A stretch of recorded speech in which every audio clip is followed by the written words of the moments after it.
Okay, great. Okay, we are going to be tackling a multiple offer class today. So I know, gosh, with spring and the lack of inventory, again, I think we're going to be back to this, just like we were last year, this same time.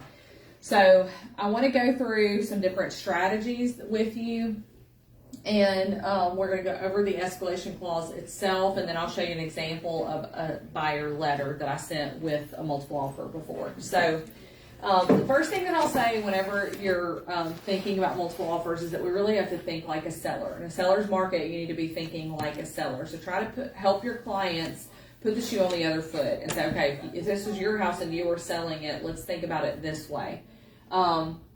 So obviously we know that it takes a whole lot more to win. And I would say that the first step in multiple offers is having a really thorough conversation with your buyers.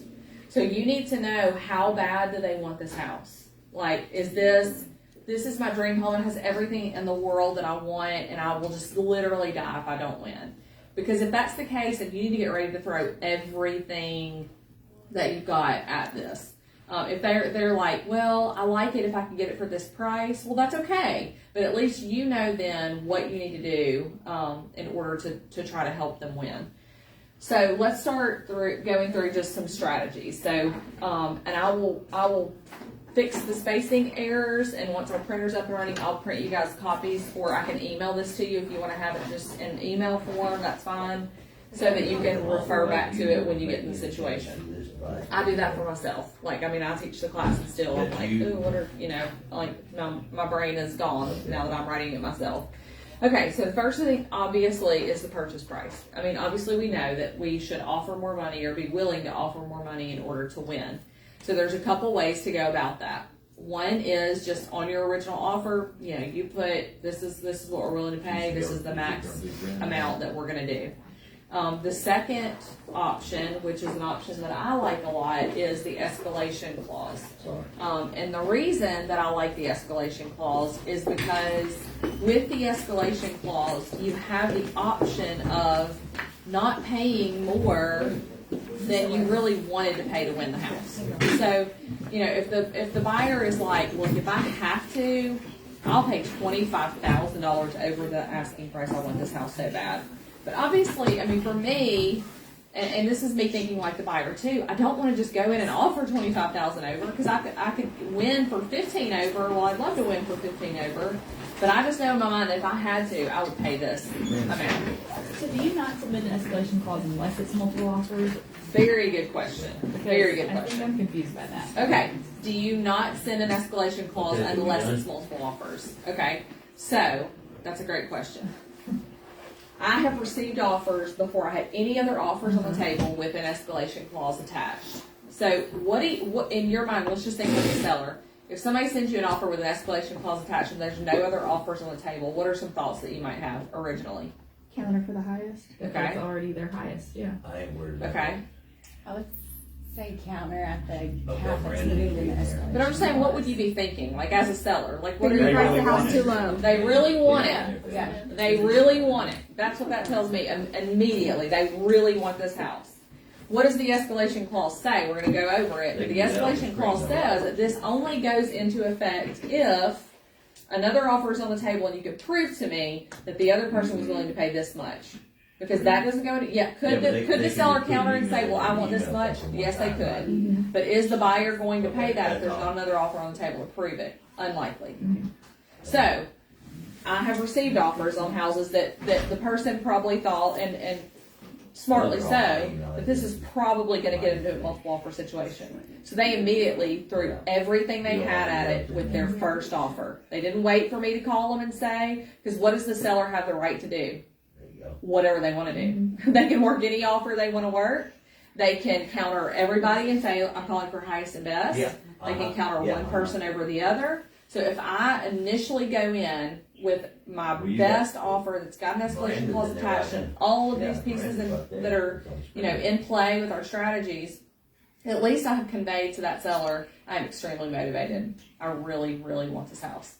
Okay, so the escalation clause, we will go over that so that you have a clear understanding of what needs to be selected, and then not just what needs to be selected, but there's that portion at the bottom about financing, so I wanna make sure that you understand fully. I wish that we had those printed so you could write in, because I do feel like that part can be a little bit confusing. Okay, so then let's go through some other strategies. Okay, so closing date.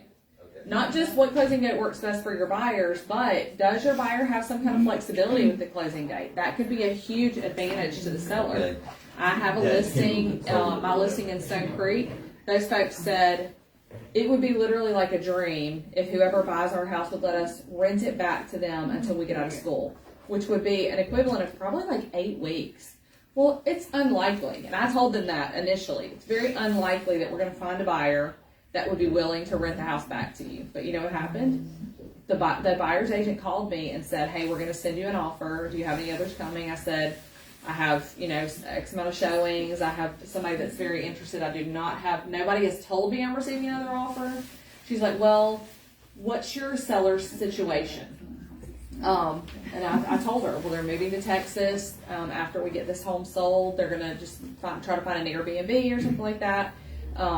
So, they would love it. I mean, if your buyer wasn't, or your buyer wasn't in a hurry, the seller would love to rent the house back. I know that's kind of a unique situation, but hey, if it would work, we'll take it, So because she called and asked me those questions when they sent the offer, and it had that on there, we had somebody else saying they were going to bring an offer. They didn't even wait for that other person to see the house. They were like, we're so interested, please let us see the house. But because that person had called me and asked me those questions, that was the perfect scenario for my sellers. That kept them from having to get all their stuff out early, kept them from having to find a rental, how much they're probably going to have to pay in rent. And they are renting it back from them, so they are paying something, but it was ideal. Well, that person never would have known if they had just said, hey, there's an offer in your inbox. So call the agent, ask them what would work best for the sellers. What's their situation? Okay.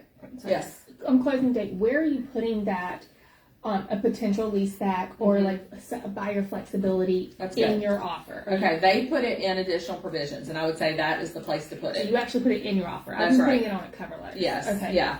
So, if you're just saying the buyer is flexible, I think, did I have you write that in? Yeah. Yeah. So we literally wrote it in. So obviously I told her there's going to have to be some kind of clarification to that. Right. But I literally said it needs to be in the offer because we want that. We want to be sure that has been presented to those sellers. I do feel like I'm more leery of agents not being super knowledgeable in what to do in these situations because I think it's not being talked enough about at other brokerages. Like I think people aren't training people well enough to know as a listing agent, oh gosh, I just got 8 offers. I don't know what to do, and the muddiness of trying to present that many offers and making sure that they're clearly doing it. So to me, as much as possible can be in the offer, something attached to the offer, the better your off you'll be. If there's a lease back potential, I would definitely put, and they literally stipulated it already. Okay. Buyer to offer a lease back option to the seller, $2,000 a month for until this day, blah blah blah. So that doesn't interfere with financing? No, it did not. Okay. They're a conventional loan, Okay. So yeah, that would be something to consider. Maybe if they were USDA or FHA or something like that, or even I don't know, VA might be okay. But VA, has to be better and occupied, so that's something to think about. Okay, so closing date. Just recognizing that the quickest close may not always be the best option, because sometimes a quick close is the best option, but not always. Okay, no sell contingency. So if you have this is a lot of people now. Well, it's a great time to cash out. I want to go buy something, but I don't want to be homeless. So what am I going to do? And we all know that if you're on the listing side and you get 3 offers in front of you and one of them is a contingent sale and the other 2 are not, you're going to steer your seller toward a non-contingent offer, So some questions to have with your buyers up front if you know that's the situation. This is not the conversation to have when you're ready to write multiple offers. This is the conversation you have when you sit down for that buyer consult that you're doing with your buyers. Asking them, what's the situation? How are we going to work this out? Because then you can talk to them about, could they possibly pull an equity line of credit to pay for do they own their house outright? I had an older couple, they own their house outright. They knew that it was seller's market. They said, we're going to do an equity line. We'll pay for the new house. We'll list ours and sell it. and then eventually we'll pay off that equity line in full. The equity line, typically most banks have a timeline. You can't pay it off within, it's like a year or something like that, so they will have to make payments on it for a year before they pay it off without being charged. Because most of the time it's almost free. It's very, very cheap to do an equity line of credit. And then the other part was, can they carry 2 loans for a short time? Because we do know that it is such a seller's market, could they possibly be qualified to finance? Maybe they wouldn't feel comfortable. I'm not comfortable carrying this for 6 months. I think we can all pretty confidently say, unless there's something really wrong with the house or it's overpriced or something, that you could get their home sold in a very short amount of time. So can they qualify with their lender to carry the 2 mortgages? And if they could do either of those things, not putting and not contingent on sale, offering is always going to be your best bet. Where the glass is? Okay, appraisal. So we were running into this a little bit. Yes. Back to what you were just saying. Yes. So do you ever tell your clients to, or suggest to them to do a recast? They could, yes. And tell everybody what recast is. Oh gosh. So some lenders do recast, some do not. So they charge you like $300, $400. So once you close, you can put 5% down, and then the lender will do your recast, like open the loan back up once you close on your current home and put those proceeds towards that closing. But it has to be a minimum of $10,000, I think, and then that takes away your PMI. That's right, because maybe they're saying, well, I have the money to put down 5% for a conventional loan, but I really don't want to have to pay a PMI. I really would like to be at that 20% down. But once they close on that loan, typically the loan is done, and then they're like, well, crap, now all this money, I would have to refinance to get my 20% down into my loan. So the recast is a way to put that money back into the loan. I've suggested that 3 different times throughout this crazy market. Yes. Some lenders do not do it, but That's right. But some do. And I don't know, I know that I have that spreadsheet. It's really helped. We've been able to write an offer. Yes, not being yes. contingent, that's huge. Yeah, It is.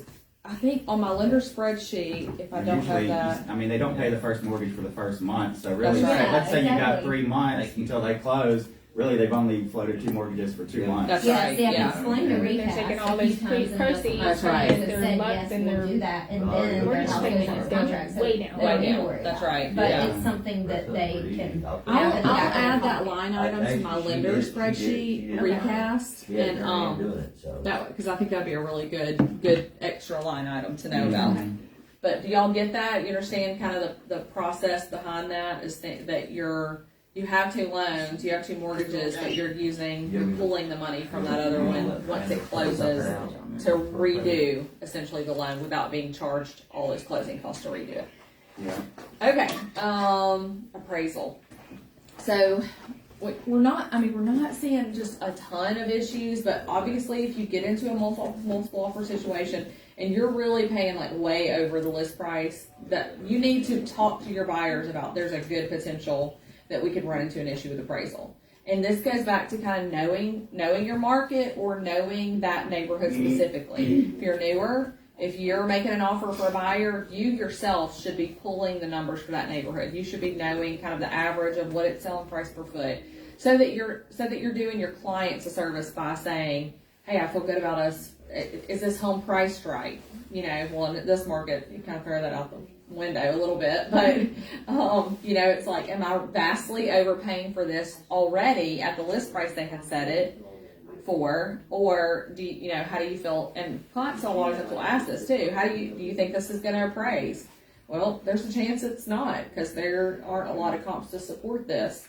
Maybe that the house that they've made the offer on, is it just in really great condition, or it had a pool or something that really made it great, some backyard oasis, you know what I mean?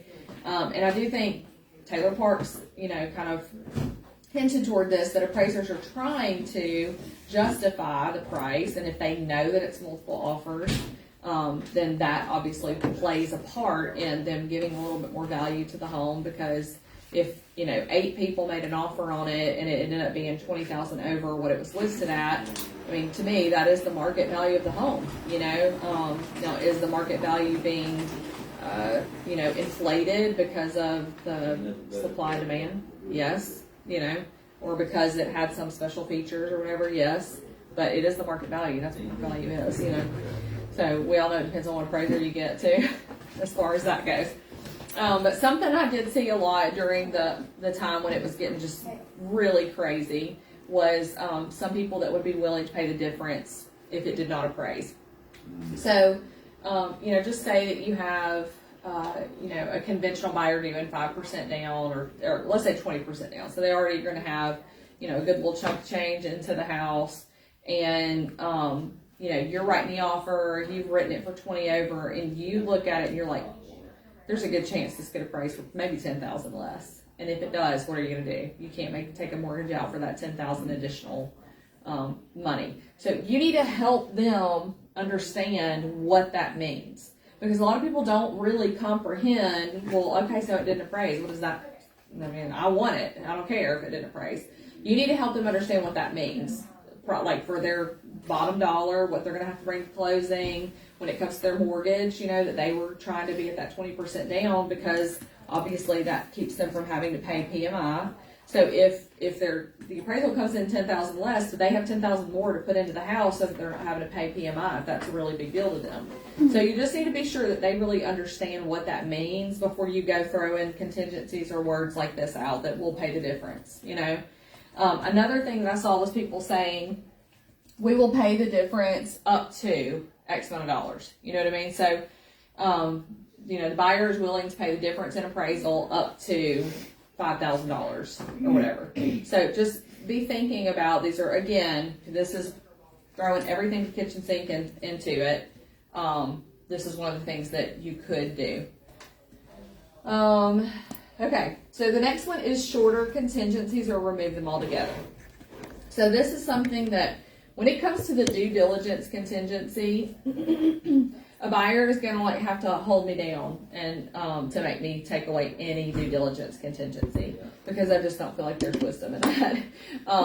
But there are people who are doing that to win. I had a cash 10,000 over offer on my Dunmore listing, no contingencies whatsoever. They never entered the house after they made the offer. They closed on it and went into the house. Yeah. And so, hey, more power to you if that's what you want to do, or if it's a cash buyer, they really don't care, whatever. But for the majority of buyers, allowing them and removing the due diligence contingency does not mean that you don't have the right to do an inspection. It just means that the inspection is just for your knowledge. You're not going to get your earnest money back. You're not going to be able to back out of the contract because of what you find. And that's really what that due diligence contingency is about. You cannot back out of the contract. So think about that. That means your client is contractually obligated to fulfill the contract no matter what they find. So it's filled with black mold and they're going to, have to bulldoze the house down. Contractually, if that seller wanted to take your buyer to court, contractually they were obligated because they removed all contingencies. So that's a big deal to me. I don't think any buyer can fully understand the weight of that. And you can't assume that you'll get a seller who won't do that, because how likely is it that the seller's really going to take them to court? Well, I'm not going to be the one on the line when they do, you know what I mean? Because to me, I'm like, there's always a chance. The wording of the contract says they can seek performance of the contract. So if you default. So we can't default. So the only way to not default is to give us an out. And the out comes when we say, let's shorten that. So the default in the contract is 10 business days. Let's do 3. Can I have an inspector out and review the report in less than 3 business days? Yes. Most likely right now, yes. Now you need to be aware and on top of how long inspectors are taking to get out, because when things were really, really busy about a year and a half ago, it was taking them like a week to get out there. So you don't want to do a 3-day if you can't get an inspector out there. So again, this is why we're professionals. This is why we come to training. This is why we talk to each other. This is why we're engaged in relationships with people. So I can text Nathan Lippincott or call Knockout real quick and say, hey, how long is it taking you guys to get out to see somebody? But you definitely can shorten the contingency. So shortening due diligence, shortening the appraisal contingency. If you're like, we're going to immediately, the day we go under contract today, I'm going to order inspection, I'm going to order, I'm going to email for insurance, and I'm going to order appraisal before we even get the inspection done. You might can shorten your appraisal contingency to 10 business days as opposed to 15. Again, before I do something like that, I would have a conversation with a couple people in the office, like, hey, have you guys been having any issues getting appraisals in 10 days, you know? But shortening the contingencies or removing them altogether is something to consider. Things like, and I'm gonna skip ahead here, but questioning the simple things. So something like, when we talk about contingencies, contingent on a survey, something like that.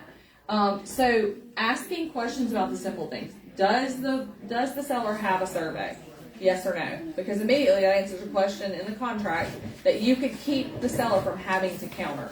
So we want to take away anything that they might have to counter that we could get answered pretty immediately. If they counter the price, that is what it is. That has to be negotiated. But we can know up front if the survey is not a big deal to our client, and we've checked existing, and then they have to counter to say we don't have an existing one, then I've opened the window for more people to get in there and make another offer on it. So I don't want to do that.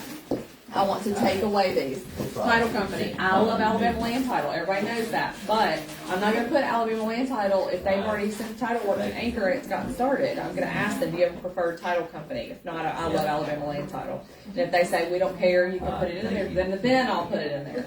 But I don't want to add things like that that would cause little silly things that would cause a counter offer. Okay, so let me go back up here. Okay, obviously we want to be sure that our buyers are pre-qualified or maybe even pre-approved. So another thing that you could encourage the buyer to do when you sit down for that buyer consult is, let's go ahead and get you through the pre-approval process. Let's go ahead and get all your documents turned into your lender. They kind of send it through that initial, underwriting or whatever. Let's go ahead and get you fully pre-approved, not just pre-qualified. Because then what can you do to the listing agent? You call them and you say, hey, my buyer has been through initial underwriting. They are pre-approved, not just pre-qualified. And just giving the agent a little bit more of confidence that your buyer is fully, not just has had a conversation with a lender. Possession date. Okay, so huge advantage if you've ever sold a house is if you can have a couple days to get out after that closing date, that's pretty awesome. Because if you've ever had anybody's doing a back-to-back and the U-Haul's like out in the the parking lot of the title company because literally they're had to have everything packed up, they're signing on both houses and then they're going to the new house. So if you could negotiate for that seller to be able to have a couple days to get out, give them a lease back option for free for a couple days, to take possession, 24 hours, 48 hours after closing, anything like that, that could be a huge advantage to them. And these are things like, some of these things, it's like, is that going to hurt your buyer? If they have a little flexibility. Some of these things are like easy little perks and incentives that you can add to the contract. Okay, and then earnest money increase. So depending on the price point of the home, I have people ask me like, what's the average? What's the norm for earnest money? And so I typically in the lower price point homes, I do 0.5%. Because a lot of those buyers have, financing. It could be 100% financing or 3.5% down. So I do 0.5% on lower price point. If it's a $700,000 home, I usually do 1%. I mean, these people are usually going to put a chunk of change into the home. So I usually go for a 1% with earnest money. I had somebody want to throw a $50,000 earnest money out there because they wanted them to take their offer contingent on sale offer, then a home in another state to sell. But this goes back to knowing what our contract says and the way that it reads. When I first started, would explain the due diligence contingency to a buyer that this is to protect your earnest money. That is not what the due diligence section of the contract is for. The due diligence section of the contract is to give them an out of the contract. Earnest money is a completely different section. I mean, it's way down the contract, down at the bottom. And even after the earnest money, how much is it gonna be? When's it gonna be to the office? When's it gonna be deposited? Under that, there's a whole thing about what happens if there's a dispute with the earnest money. What has to be signed if a contract terminates in order for somebody to get the earnest money back. TNR and release. TNR and release. Mutual release. That means both buyer and seller have to sign in order for Kendall to release the earnest money back to anybody. Anybody. So before I go throw in $50,000 in earnest money up there, and my client gets stuck in a situation where the seller says, I'm not signing that, and it's just sitting here, and somebody's got to go to court to go get it. Before all that happens, I just want to be very clear with them. We can increase the amount of earnest money to incentivize the seller to take our offer. But I want to be sure that you understand what our contract says about earnest money. In order for the earnest money to be released, the seller will have to sign something saying that you can have it back. These contingencies that we have in the contract give us the ability to back out of the contract. You do not have to buy the house if you find something during inspection, but they do not have to give you back the earnest money. Now, do I feel like it's best practice for a seller to give the earnest money back if there's a clear-cut inspection issue? Yes, 100%. I do. And I tell my sellers that. Like, I do not feel like we should. But do sellers have a mind of their own? Yes. Yes, they do. So it does not matter what you say and how you encourage them or guide them or, advise them. Bottom line is, if the seller has a bad day or they think that's so petty what they found and they don't think it's an issue and they don't know why they don't like it, you know what? Doesn't matter. The seller ultimately is the one who has to sign it, not you. So you just want to be sure that you're clearly educating your buyers. And I go back to the very end. Remember, you're the expert and they hired you to help them. So advise them, don't sell them. All of these things, these are all strategies. These are things in your pocket to pull out when they say, what do I want to win? What do I need to do? This is what you do. But you're also advising them because we know we've all seen deals that have gone crazy cuckoo and clients who've done things that you're like, I never thought they would have done that. So just be sure that you're not pushing them to do something that you're saying, if you want to win, this is what I think we need to do. But I want to be sure that you're comfortable with all the things that we're putting in here. Okay. So non-refundable earnest money is something that I've seen people do. So if it's like, say they said, okay, I'm putting $3,000 up, and if I back out of the contract, that I'm going to refund the earnest money to the seller. It's in writing at the bottom of the contract. There still has to be a mutual release signed, FYI, but at least it is in the contract and you've stipulated it. Okay, and then the last part is a personal letter. There are people who, everybody has their opinion about letters. Some people say that, you can risk a fair housing violation because if you send a letter. But why? Because they say that the seller could choose or not choose an offer based on, all of those things: handicap, sex, religion, demographic, all that. So it's up to you what you do. I personally think that it will help buyers win, and I can tell you many instances where it's helped a buyer win. And I hate to say the phrase, but it wraps skin around a document, and that's what it does. It helps people to know when somebody's truly motivated. And this is, I had a person who bought a house in a property in Bay Minette, 5 acres with a barn and like all this stuff. And we had looked and looked. We needed a place for his elderly father for them to have like a guest cottage. Well, y'all know that's like so hard to find in a decent price point. This was $400,000, 5 acres with a guest cottage and a barn. And we got multiple offers, So we wrote a personal letter saying that they're caring for an elderly parent and they need a separate structure and that they have a set budget they have to stay with under, and this one, they want to raise their family there, and because these people had raised their family. They had a basketball court. They had, you just see all the stuff they had done for their own children, and they were like, our kids are this is like heaven to us, So, did I write a letter? Yes. Did they have their daughter write it Gigi with little hearts on the eyes? Yes, they did, and I didn't tell them to do that. Did we win? Yes. So, you know, as far as whether it was a fair housing violation, did they choose my people or not choose the other people? Because of all I can say is my people sent a letter and the letter won it for them. The Well, other and people just didn't have a letter. And that's so hard to prove too. It It's is. not like anyone's going to admit we How didn't can you pick them say? because of this reason. That's right. you Yeah, know? they didn't tell me they had kids until I didn't pick them. I mean, yeah, exactly. We just helped them, you know, put some skin around the document. Okay. I talked about no reason to counter. Y'all fill out the entire contract. It drives me crazy when it looks like somebody literally put in the address and let it autofill, and other than that, they never. Every default, there's not even a number. You know, like you can tell they've literally barely probably even looked at it and just sent it over. So fill out the contract. Make it look like you actually went through the entire document, make sure that all of your numbers are in a row. And if we're reducing contingency timelines, you have to put the number in there. So just go ahead and fill the whole thing out. Can you touch on where we need to be right now with interest rates going up? on Yes, financing that's a costs? good question. That's something that I get in or have always been blank, and I know it. Yes, that's good. Let me pull up a contract real quick. I have a question too. Okay, go About ahead. possession. Throw it out there. Go ahead. So if people need a later possession date, why don't we just move closing back? Like, is that really that big of a deal to move it back 2 days? Say that again. If people need People who seller buyer. the seller Okay. needs a couple days to stay in the house, why don't they just move closing back? Well, because the thing is, it's Let them have to close on the other house. that's right. Oh, So- okay. Yeah. It's because it's if it's a back-to-back Gotcha. close. So it's like my Kilkenny people, sellers bought Abingdon.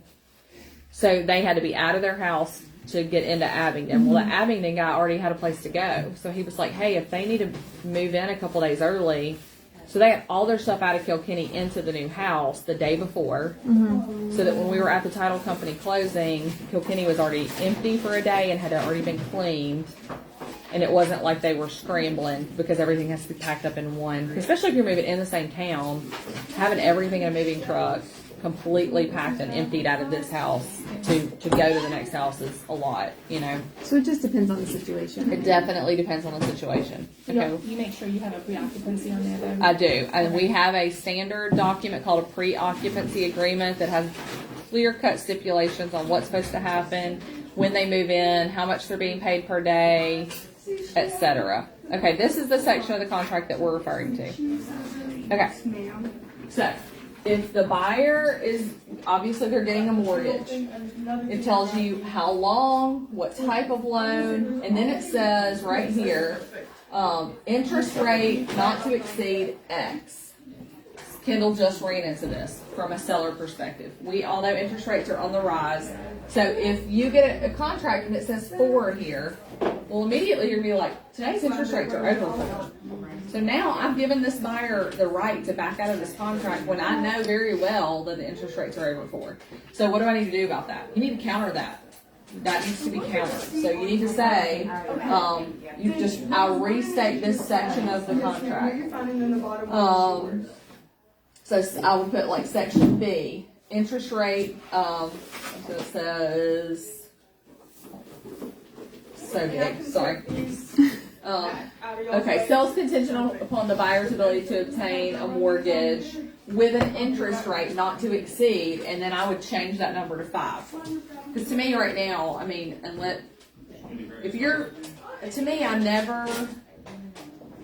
I'm not trying to get so close to the interest rate I think my buyer might get that we have that we're trying to back out for it. You know what I mean? So to me, the goal of this is if something were to happen today that made interest rates spike 1%, 2%, it could price your client out of a home. That's really what this is for. But Did you say you put 5%? Not yeah. Okay. So because we know interest rates are over 4, you know, it's like if interest rates are 4.1 to 4.3 today, well, is there a chance in a couple days or a week before they get their rate lock that it could go up to 4.7? Is Yeah. that something to talk to the lender about too? It could be. I mean, I think you'll know your buyer. I mean, you kind of know having conversation with them if this is like tight. You know what I mean? I don't think many people now or people that I've been working with recently, I will say, are not like trying to literally squeak every dollar they can get out of their, ability to obtain a mortgage. If you have somebody though, and it's like, say it's USDA, 100% financing, and these people have no money, you're going to ask for closing costs. It's 100% financing. They don't have a down payment. You know that they might have $500 for earnest money, but you're even trying to get that back for them in closing. Then an interest rate could pose a problem for them. So in that situation, yes, I would definitely have a conversation with the lender about it. But that is really what this is for, is so that your client doesn't get priced out. If the lender comes back and says, hey, interest rates have gone up and now they can't qualify for a loan, that's what this is for. But Kendall had it recently happen where somebody had put 4% here. Obviously, we know interest rates are above 4%, and they backed out of the contract because they had only put 4% there. So that definitely needs to be countered if you are on the sale side. And you need to know as a buyer's agent what that really is there for. Okay, and then the other thing that I want to show you is the actual escalation clause. I want to go over that. Well, yeah, too many tabs open. Oh, I have puppies that are going to be for sale. If you know me, look for a puppy. Wait, what kind of puppy? Wait, Doodle. You don't need a puppy, Megan. We're pretty sure. I'm pretty sure. I'm pretty positive. Her meetings You were got a successful, and Her meeting. she's acting pregnant. She's acting funny. He's so old now. Seems like a wolf. She's definitely acting funny. I took a video of her this morning. She's like hopped up on the bed, and we haven't let her on the bed at all. She sleeps in her kennel beside us. But Johnny left early, and she hopped on the bed. And she's like panting, and I was like, "Why are you panting? You're literally sitting still." She's just being weird. I'm pretty positive. Oh, she's like, Mom, my body's shaking. I can just literally feel her like it's a lot. I don't know. Okay, the escalation clause. So the good thing is now an escalation clause is an actual standard document, because before it was not a standard document. We had to fill all this verbiage in the additional provisions. So Baldwin Realtors came, and I love it because they validated what we were using, because some people would be like, I don't even know if this is, you can't do this. And I'm like, oh, it's legal, I promise, sorry if you don't know what you're doing. It's real though. So now they have validated what we have been using for a while. It seems like especially your older, more Yes. seasoned agents, they don't pay attention to what's new. Like, they don't continue learning. They're just That's right. content where they are. Like, I've done this for a long time, I know what I'm doing. I had And- somebody. I'm sorry, I'm not trying to. No, tell. Yes. But I had somebody recently trying to teach me about a survey. I was like, no, you're wrong. Call Brian Britt if you have questions, because you're wrong. And you Right. either owe us a survey or let's negotiate. But Can you tell the situation? Was it like they had said they'd provide an existing? they said they or would something? provide an existing survey. Okay. They didn't counter it. Right. And they didn't have an existing survey. Right. So if that happens, you have to supply a survey. That's right. If you make it contingent on Yeah, a where it survey. says is contingent on an existing survey. And even if it says it's not contingent, all that means is that they're not going to back out because you didn't provide them with an existing. But you did say still that you would give them an existing one. So you need to counter that to make that very clear. Contingencies are ability to back out of the contract again. And again, Marcus was advocating for his client because in the contract, they wrote it so that it read that they were supposed to get one. And if you don't get one, there are agents who will try to squirm and worm out of it because they have made a mistake, but your job, again, advocating for the client, you need to be taking care of it for them. So how would you go about That means it? getting agents mad at you.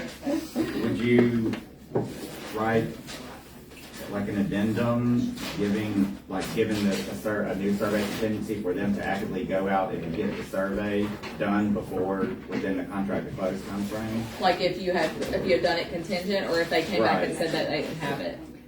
No, we're talking about existing. Either right? one. Existing. Yeah, so if you have the buyer and the seller has said that on the contract it gives a deadline, like 15 business days, just like anything else. So there's a deadline. So if they haven't provided you and again, this kind of goes to contract to close, like checking in, hey, just checking in on the survey. Uh-huh. If it's an existing one, you should have it pretty They quickly. should already be aware. That's right, yeah. So, I mean, to me, if it's existing, then it should be within 3 business days or something, because if they have it, it's there, and if they don't, then, you know, then you would be like, oh, I didn't get one within 3 days. Do you know where it is? Do you not have one? If so, then we need to get somebody out, because you guys have to provide us with a survey. So that would be, that's what I said, that would be the next step, is for them to pay for a survey or to go out and have that Right. done up for you. So the other agent, the old seasoned agent, thought that it was, if we have one, we'll get a copy. Contract says seller will provide Yeah. an existing survey. It doesn't say if, it doesn't say anything about that. It just Well, and let me says, pull up the contingency, the top part, because that's a good, I thought another question, escalation. okay. Doing that right. So I've done a few. Okay, let me, Open pay. You should be. okay, here we go. Okay, here's the survey and elevation certificate part. So the offer is or is not contingent on a survey certificate being satisfactory to the buyer. If contingent, the survey elevation certificate shall be provided to the buyer within blank. So this is where I would, if I had checked is and I had checked existing, I'm going to put 5 business days, a week. Because if they have it, Yes. you should be able to get it quickly. Yeah. Again, that goes to filling in the whole entire contract. If you've said is, then there should be a number there. And if not, it's going to go to that default. Well, if you wait 15 business days, 3 weeks for an existing survey, and then they find out, because the agent may be like, put that in her calendar and, 2 days before, reach out to the seller to find out and be like, oh crap, they don't have one, because I feel like in our business, a lot of what we do is checking up to, because you can't always assume that every agent thinks like you, works like you. So you're checking up on them to make sure that they're doing their doing job. what they should be doing. And that unfortunately, it rubs people wrong some way, but you're taking care of your client by making sure that they're doing what they're supposed to do too, so contingent on being satisfactory. So, no, go ahead. So, but if it's not contingent Mm-hmm. on the survey and seller will provide existing is checked, You it still needs said, to be countered? so yes, it still needs to be countered, because what that first sentence says is being satisfactory. So with this, you've said I'll provide one. If it says is not, you've still said you'll provide one, but the buyer can't back out because it's not satisfactory to them. So if it says there's a utility easement across the back, they can't say I'm not going to buy this house because there's a utility easement, which they could do if they had checked is. Yes. Okay. But you've still said as a seller that you're providing them with an existing survey. You've not countered that. They just can't back out because they don't like what's on it. But you still have to provide them with one.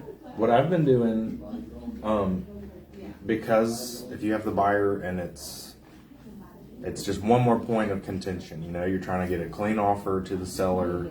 So what I've been doing is saying is not, and then under F, I've been checking F and then saying if no existing survey exists, plat map to be sufficient, just to streamline it. Right. That's Just- good. So there's no need to counter because I've already said it. Right. That's good. So Yeah. you're saying you're checking E. F. Yeah. Well, you're checking F. So I'm checking A, and then no, And F. Yeah, And A F. and F, and then the E, no elevation certificate, unless you're on the river or bay Right. or something. Yeah. Right. And you do need to, if you're not asking for an elevation certificate, it used to always be assumed there was not one provided, but there's no assuming now, so it does need to be checked, no elevation certificate. And if you didn't offer as a seller and nothing's been checked, you need to just let them know for compliance sake that has to be checked. And so they can either go back and check it, send you a fresh offer, or you have to counter it. Okay. Okay, now let's go to the escalation clause. Okay.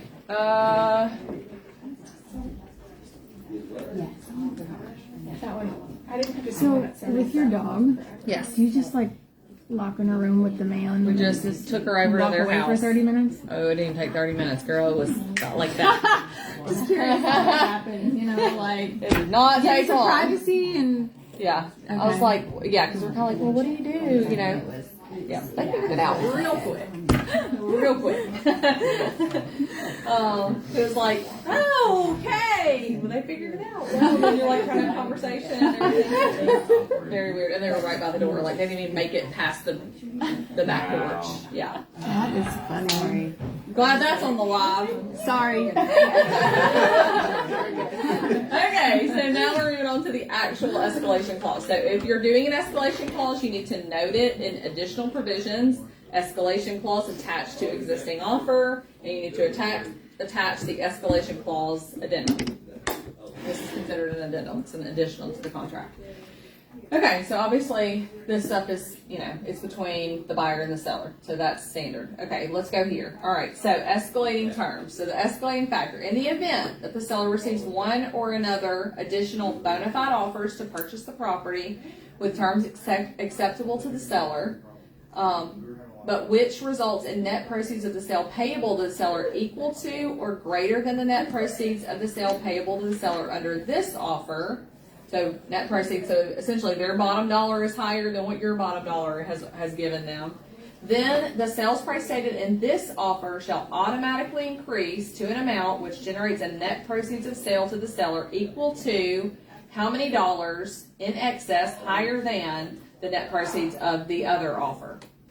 So this would be $1,000, $500, a couple $1,000. How much over that offer do you want to put? What's your decision-making process for this amount? Obviously, if it's $500, that's not a lot more money in the sale of a house, but it is higher. But a lot of times, people are putting more like $1,000 at least, $1,000 over the highest. If this is a much higher price point home, you might want to do $2,500 over the highest offer, something to really be like, it is worth me taking this offer, even if the other offer is cash.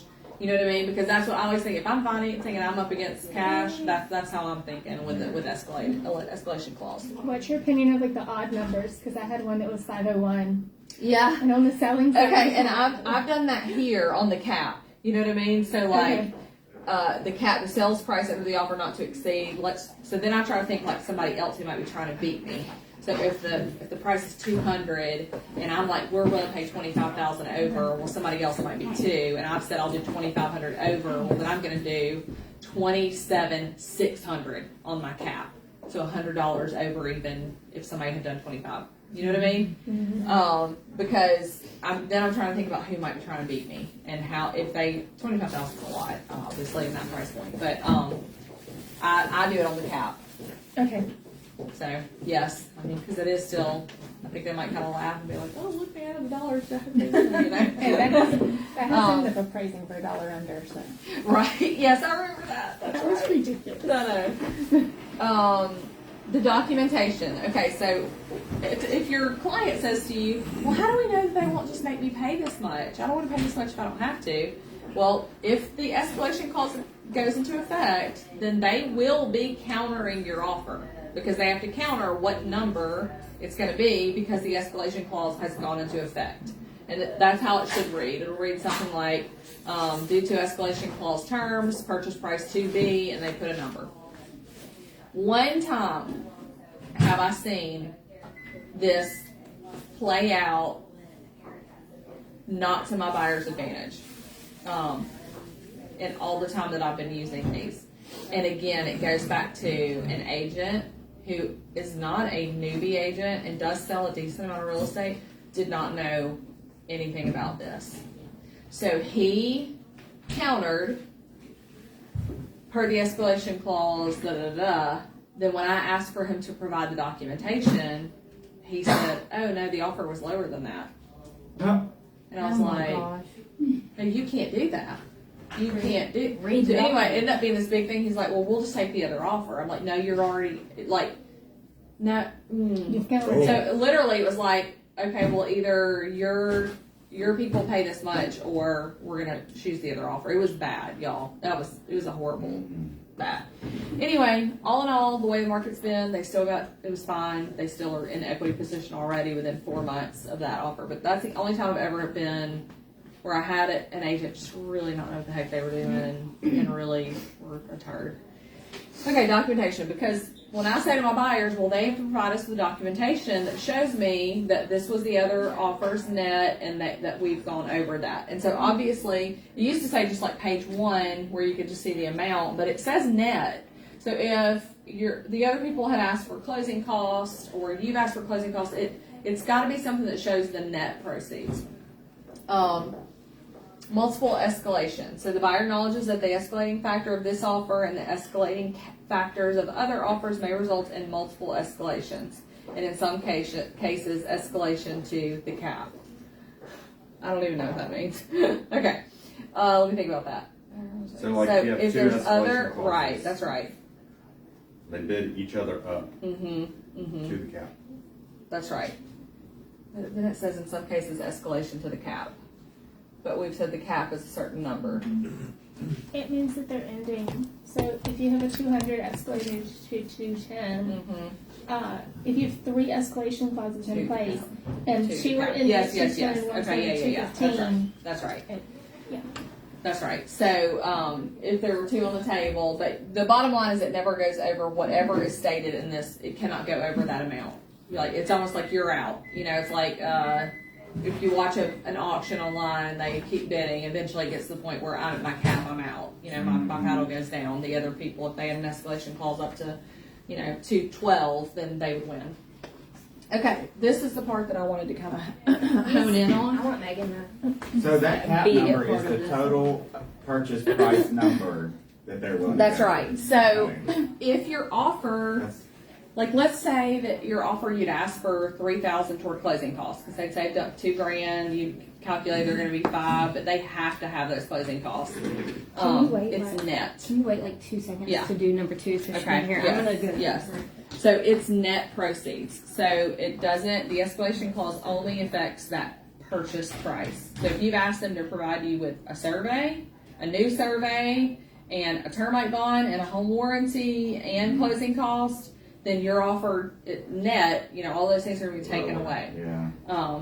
And again, I mean, sometimes that's what the buyer has to have. You know what I mean? And it is what it is. But you just need to understand that when it comes to the escalation clause, it doesn't change the contract. The contract is what it is. The only thing that it changes is the cap amount that you're willing to pay and how much over the highest net offer.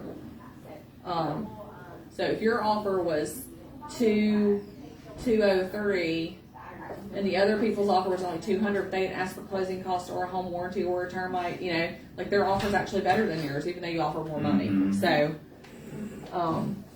just something to consider. Okay, so the next part is about what happens with the money. I want her to hear. I can go back over it. With So her. you And this is on live video too, so she could go back and watch that form, that multiple offer. Mhm. No, that's on the seller side. Never mind. it. Okay. Never mind. And Mark is ready. Oh, good. I know my stomach's growling. Okay, last part. So, what to do with the money? Okay, so let's read through the different clauses. Okay, so the first part says the loan amount provided for this offer shall remain the same, and the buyer shall pay the increase in cash at the time of closing. Okay, so in this situation, let's just say that the loan amount is going to be for. They said I'm going to do a loan for $200,000. And then we end up going over, say they're putting $100,000 down, but we're $10,000 over that. Well, they're just going to pay that $10,000 more cash to close. Their loan's always going to be $200,000 no matter what. So if that's the case, you're going to check the first box. The second box, the down payment amount provided for this offer shall remain the same. So let's just say that they are selling another house and they're making $85,000.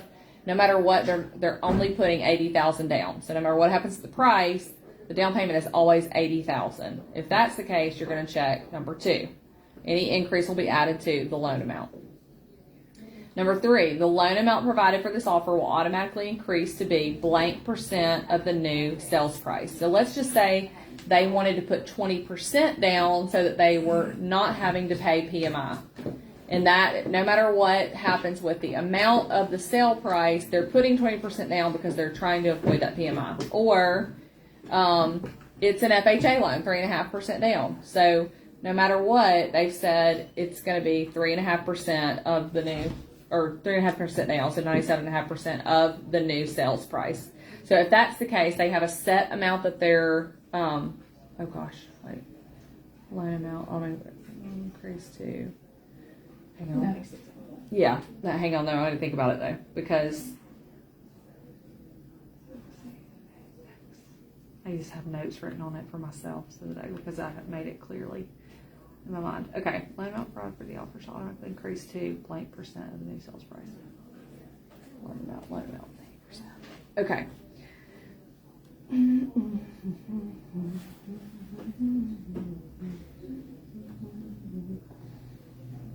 Okay.